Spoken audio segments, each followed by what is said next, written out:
I want to talk a little bit about AEW. So I could not do a WrestleDream review last Sunday because I wasn't at home. The hurricane hit and I was staying with some friends and I got to see most of the show, but I didn't have anywhere to record my thoughts on the episode.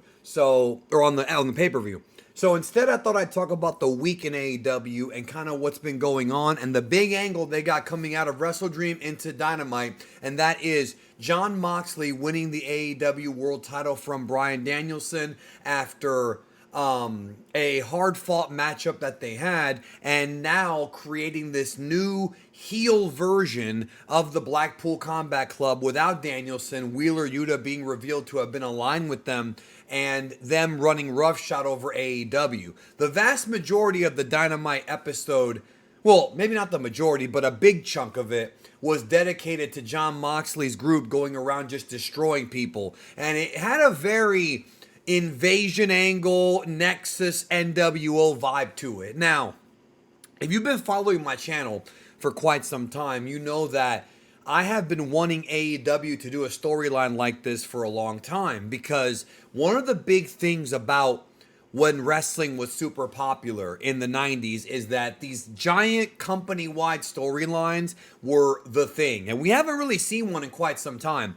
You have to remember that on WCW, we had the WCW versus NWO. Meanwhile, on Raw, we had Austin versus McMahon, which wound up being Austin versus the Corporation, which was a big, company-wide angle, because even though you had different, like you had the women's division, the tag team division, you had the mid-card, Austin and the McMahon angle took up so much television time and was such a big part of that show. It's a big sort of company-wide thing. And then, of course, we had the Invasion in 2001, which was not so good. This has signs of that. Now, before anybody says it, no, I do not think Shane McMahon is behind Jon Moxley. It wouldn't surprise me, but I don't think he is. However, there were people that were saying that what happened with Danielson and the plastic bag and everything went too far. And I don't know if I agree with that, because first of all, it's pay-per-view. Second of all, fans saying that they were bothered by it, or that it went, it was too much, it was too evil or whatever. That's the point. That's what wrestling used to do. People would buy into wrestling when the villains did bad things. And then sometime around the late 90s, we had the advent of the cool heel, which wound up becoming more popular than the regular baby faces. Like Steve Austin, you had Kevin Nash and Conan, and guys like Hulk Hogan and Randy Savage, who still had fans. They still had fans. So when that happened, the dynamic between babyface and heel kind of changed for a while. Then you had like the Cena era, where you had people cheering the heels over Cena because Cena was overpushed. My point by saying all this is that when wrestling can get you to hate the bad guys, that means it's working. And I'm hoping this means that AEW is going to become a lot more interesting and unpredictable. This past episode of Dynamite saw the Blackpool Club, the new version of it, beating up on a number of different people. And there were a number of guys they beat up that, to be honest, just had no credibility. When you've got the Dark Order cutting promos, challenging them, or Dante Martin and his brother. Look, the problem with this is that for the past 4 years since the passing of Brody Lee, the Dark Order has been pretty much an undercard comedy gimmick that has not had any sort of real credibility. I'm sorry. You can be a fan of them if you want to. Nobody in their right mind believes they have a sliver of a chance against Jon Moxley, Claudio, or even Wheeler Yuta, or even Marina Shafir. I just don't see it. And Dante and Darius Martin, great wrestlers, but these are guys who are never really featured as being these tough, sort of, pushed talents. They just aren't. So you know what's going to happen. They're going to get squished. Now, when you've got Orange Cassidy's group, that's a little bit different, because Orange Cassidy has been in the upper mid card. Orange Cassidy has headline shows, so that's a bit more credibility. Then you have the story where the Young Bucks and Okada and the Elite don't want any part of the Blackpool Club's, invasion. So this is AEW's first attempt at an invasion angle, and we'll see how it goes. If they've already got the ending mapped out and they can book it chapter to chapter, this could be a good era for AEW. I've been wanting to see something like this for a while, and I hope that we get it. Now, the other big story, and you knew I had to talk about this, MJF and Adam Cole. Daniel Garcia comes out and gets in Jack Perry's face. MJF comes out. This is all on WrestleDream. And then that leads to Adam Cole coming out and laying out MJF. Now, I said with the people I was watching the show with, I said, watch. They're going to do a story where now that Adam Cole's a babyface and MJF's a heel, he's going to go out there and say that they had to do the dastardly thing because they knew that deep down inside Max was evil. And that's exactly what they did on Dynamite. I mean, I called it. Adam Cole comes out and tries to make sense of this whole thing because remember, the original story, MJF was a good guy. Adam Cole gets hurt. MJF trusted him. It all leads to Cole's heel turn at World's End last year. And then earlier this year, because TK wanted to pull the trigger on MJF and Will Ospreay at All In, they turned MJF heel again. And I did a whole video about why that was a mistake because MJF never got to finish his feud with Adam Cole. Well, now it seems like Tony Khan is trying to kind of wrangle that story back. The problem is that you're kind of retconning it. Now, what Cole said was the only logical direction they could go in, and it's not even that logical.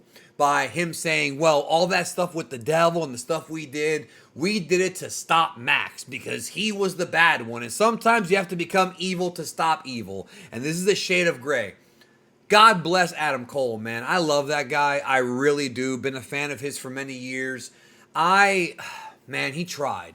He tried, but the issue is that it should have been the original idea, which was MJF against the Undisputed Kingdom, not just Adam Cole against MJF. And it looks like now they're doing the feud again, but with the roles reversed, with MJF being the heel. And ultimately, that's where a lot of people thought it was going to go. When MJF and Cole first became buddies, a lot of folks assumed that it would eventually lead to MJF turning on Cole and being a heel again. But it was Cole that turned on MJF first in a kind of a swerve type of situation.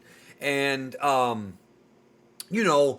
when that happened, it was refreshing. Well, I wouldn't say refreshing. It was new for the Adam Cole character in AEW, even though he was a heel when he first came in with the Elite. It had been a while. And when you think about it, Cole's been on the shelf throughout a lot of his AEW career.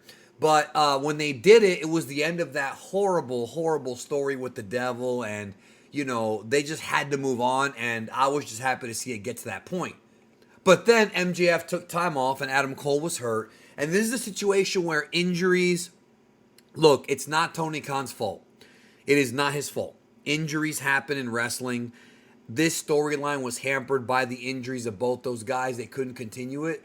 And now they're trying to kind of loop back into it, which I can't really complain about it because I was mad that they dropped it in the first place. I'm not sure if this is the right way to do it, though. You know what I mean? I'm not entirely sure about that. Also, I want to talk a little bit about the new Hurt Business coming into AEW. Shelton Benjamin and Lio Rush had a phenomenal match on Dynamite. Oh my God, that was a great match. Shelton Benjamin proves once again what a phenomenally underused talent he is. That's a guy who I think deserved better. I really do. And the Hurt Business against Swerve Strickland, that sounds like fun. That sounds like a lot of fun. It'll probably eventually lead to Bobby Lashley debuting. It seems like they're taking their time, maybe bringing in Shelton first. Well, MVP was first. Then Shelton, then probably Cedric Alexander, and then finally, you end it with Bobby Lashley. And this Moxley storyline is probably going to end with Darby dethroning Moxley. I'm sorry, but I don't see Darby Allin as world champion. I have nothing against the guy, but I don't see him as a world champion that actually is draws. Like, he's likable, and I think that he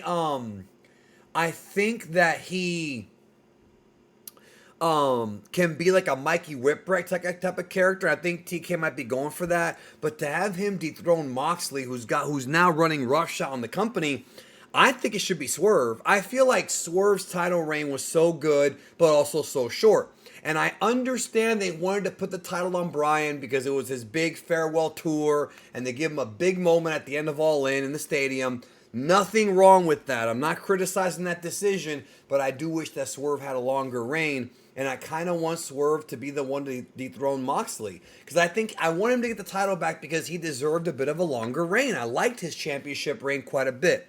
But it's going to be Darby, most likely. Maybe at All In next year. This is now Moxley's 4th title reign. And I think the first time as a heel. And he is the top heel in the company now. So at least AEW feels that there's some direction going. They still have some issues now with getting fans to get to the arenas, and they have issues with that bloated roster and their lack of TV time, or maybe they have too much TV time. It depends on who you ask. But at least they have direction now, and there's at least 4 or 5 storylines that are, in my opinion, actually progressing week to week. And that's good because think about AEW. That was an issue they had a lot this year and a little bit last year. They really, Tony Khan and the AEW creative team has to really get back on the horse and get it and ride it to the promised land. So the point is that this was I thought the pay-per-view was good. The Will Ospreay Ricochet Takeshi match was crazy, as we all expected. Adam Hangman Page against Jay White was good. That feud's going to continue. I think that the end of the Dynamite episode was a little bit weird. Honestly, it was a bit weird, but nevertheless, I enjoyed. Dynamite was okay. There's some stuff I loved, some stuff I didn't like so much. The pay-per-view was fine. It was okay. Like, I can't really say it was one of the best shows they've done because I don't think it was as good as All In or All Out. But still, at least AEW has direction, and that is better than not. What did you think? Let me know in the comments down below. Take care.